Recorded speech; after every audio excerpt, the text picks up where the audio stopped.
হচ্ছে কিমা নান, এর ভেতরে কিমা দেওয়া আছে, দেখতে পাচ্ছ দেখ।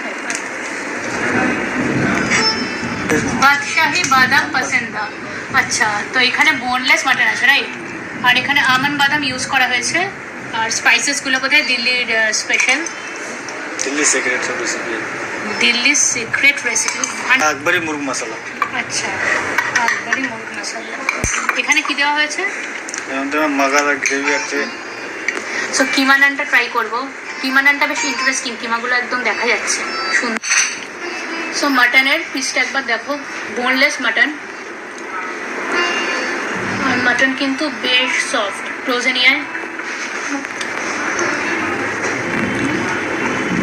মাটনগুলো দেখেছো, বেশ সফট মাটন, মাটনের পিসগুলো। তো একটুখানি ওই কিমা নান দিয়ে একটু মাটনটা ট্রাই করি।